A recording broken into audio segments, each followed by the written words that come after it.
Baru-baru ni tular satu isu mengenai seorang lelaki yang mendakwa dirinya wanita yang telah pun didakwa di Mahkamah Syariah di negeri Selangor, dan akhirnya dia tidak muncul ketika hari yang sepatutnya. Lalu pihak mahkamah terpaksa mengeluarkan waran tangkap, dan tiba-tiba muncul satu video pengakuan daripada lelaki ini yang mengatakan bahawa dia telah pun keluar daripada agama Islam. Dalam video itu disebut dia keluar daripada agama Islam ini kerana tekanan daripada pihak-pihak luar menyebabkan dia keluar daripada agama Islam.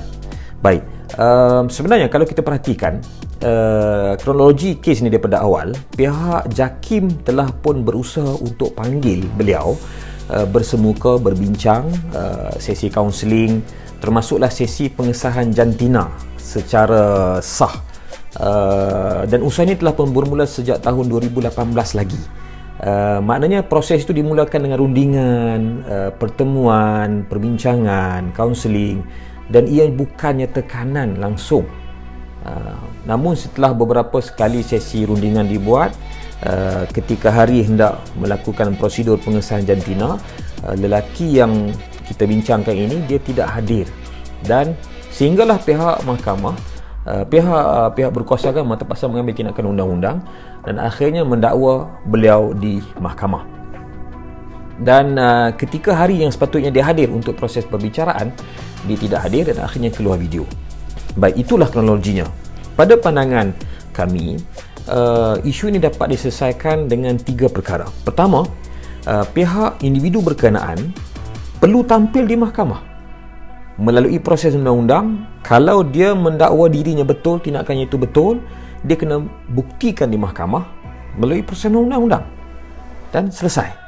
Kalaulah dia mengaku bersalah dan dia rasa dia nak bertaubat kembali ke pangkal jalan, maka di mahkamah jugalah tempat dia perlu tampil, kerana selepas itu proses untuk kembali ke pangkal jalan itu akan berlaku.